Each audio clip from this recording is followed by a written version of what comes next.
Bugun 9-darsimizni boshlaymiz, ya'ni strategik fikrlash. Bugun darsimizda qandoq qilib qarorlarni qabul qilish, uning yaxshi va yomon tomonlarini ko'rish, qaysi birlarini tanlash yoki boshqa muqobillarini tanlashi Cloud bilan amalda qo'llab ko'ramiz. Masalan, qaror qabul qilish o'zi oson ish bo'lmaydi, ayniqsa agar bitta o'sha tanlayotgan variantingizni yaxshi va yomon tomonlari bo'ladigan bo'lsa, to'g'ri javob nimadan voz kechishga bog'liq bo'lsa. Shunday ekan, bugun har bir qaror ustida qandoq qilib so'rab tushuntirish mumkinligini ko'rib chiqamiz. Birinchisi murosalarni tushunish. Ko'pchilik qiyin qarorlar to'g'ri yoki noto'g'ri degan tushunchalar orasida ketadi. Ya'ni bunisi to'g'rimi yoki bunisi to'g'rimi? Qaysi biri noto'g'ri? Bu savol to'g'ri javob nima emas, balki qaysi murosaga menga mos keladi, qaysi biri menga yaxshiroq degan narsaga javob beradi. Masalan, yangi CRM uchun ikkita yetkazib beruvchini ko'ryapman. Qaysi biri yaxshiroq deb aytma. Har bir variant bilan nimadan voz kechayotganimni tushuntirib ber deb aytamiz. Biz shunchaki qaysi biri yaxshiligini emas, balki qaysi biri bizga mosroq kelishini deb so'raymiz.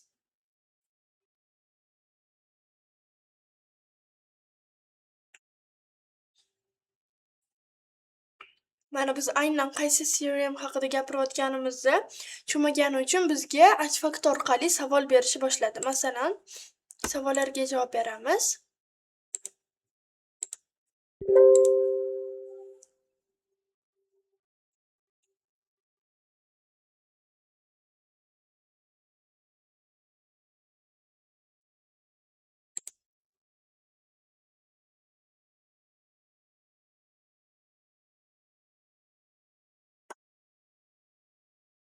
Xo'sh, mana bizga aynan ikki tanlovdan qaysi birini tanlasak, nimadan voz kechishimizni barini tushuntirib beryapti.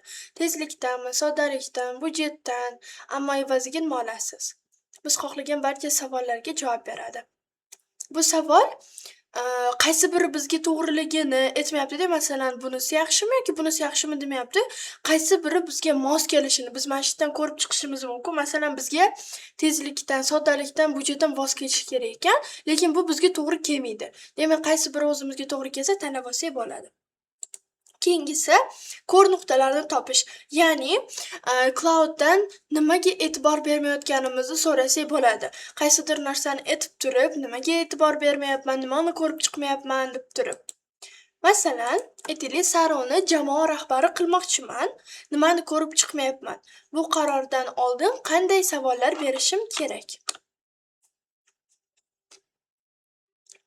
Xo'sh, mana u bizga har bir nima savollar berishini yoki nimani ko'rib chiqmayotganimizni barchasini aytadi. Chunki Cloud ko'pincha biz o'ylamagan omillarni ham yoki biz ko'rib chiqmayotgan narsalarni ham aytadi. Biz shu orqali ishimizni ko'proq unumdor qilsak bo'ladi.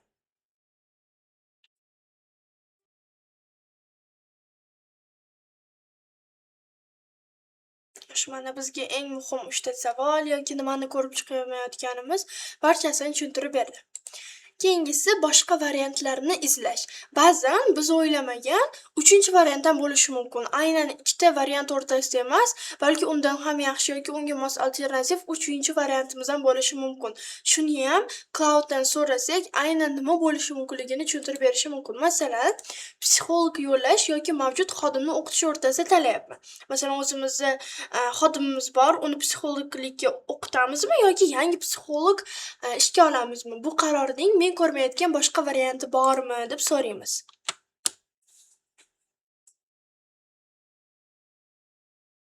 Xo'sh, mana avval bir narsa aniqlashtiramiz. Cloud har doimgidek bizdan savolimizni aniqlashtirishni so'rayapti. Psixolog yo'llash maqsadi nima? Bizda masalan jamoa ichidagi konflikt va munosabatlar. Bu qarorni nima keltirib chiqardi? Masalan, jamoa o'sida yangi ehtiyoj paydo bo'ldi. Mana Cloud endi kontekstni aniq qilib olgandan keyin biz xohlayotgan savolga to'g'ri javobni beradi. Ko'rmayotgan variantlar.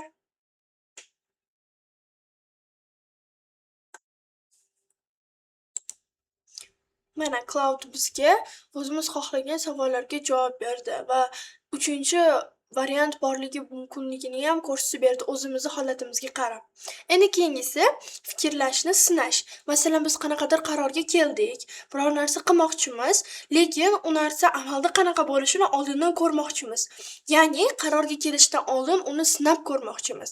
Masalan, mahsulot chiqarishini 2 oyga kechiktirishga qaror qildim. Biz shu narsaga qaror qildikki, ammo shu narsa qanaqa oqibatga olib kelishi mumkin? Shuni so'raymiz, mening fikrlashimga qarshi eng kuchli dalil nima? Aynan bu narsani qilmasligim kerakmi yoki qilishim kerakmi? Xuddi shu narsa. Kodga tashlaymiz.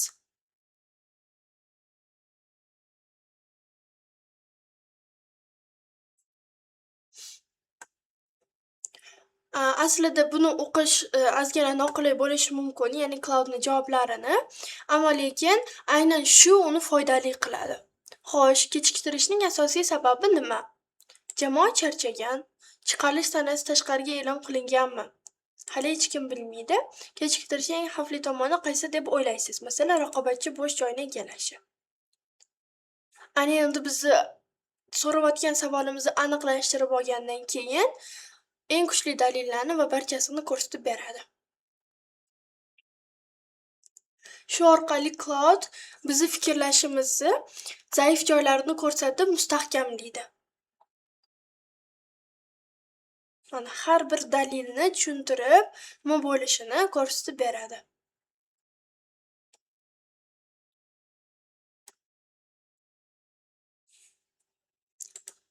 Endi keyingisi cheklovlarni tekshirish.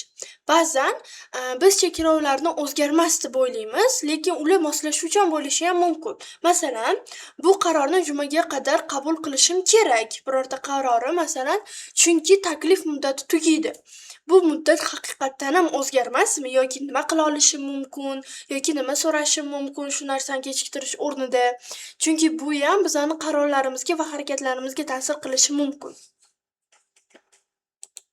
Masalan, Cloud'ga tashlaymiz.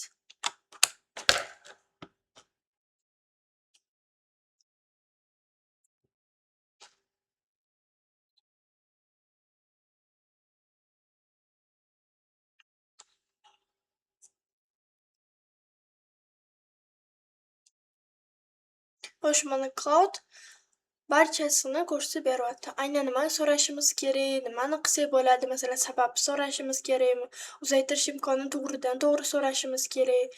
Barchasini mana eng muhim narsagacha ham so'rashimiz mumkin. Cloud ko'pchilik muddatlar so'rasangiz moslashuvchan ekanini eslatishi mumkin. Va so'nggisi to'g'ri javob yo'q bo'lganda. Ba'zi qarorlar bitta to'g'ri javobga emas, balki ustuvorlikka bog'liq. Masalan, 2 variant o'rtasida qaror qabul qilyapman. Qaysi bir yaxshiroq deb aytma. Har bir tanlov mening ustuvorliklarim haqida nima deyishini tushuntir. Ya'ni har biri bilan nimani optimallashtirayotgan bo'lardim.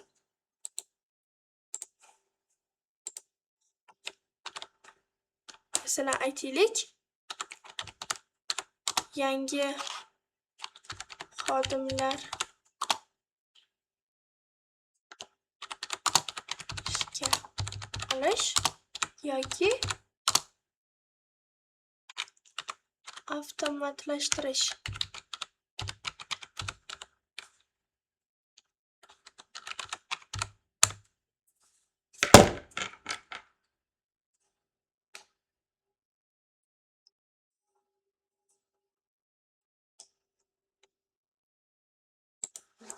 Cloud bizdan kontekstni aniqlashtirish uchun, ya'ni yaxshiroq javob berish uchun yana savollar so'rayapti.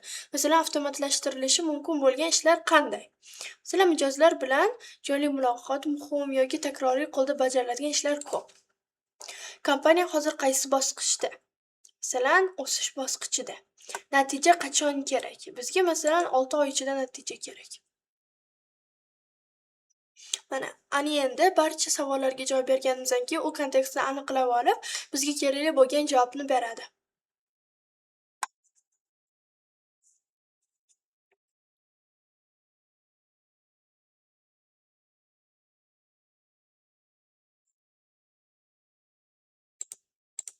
Mana Cloud bizga javobni berdi.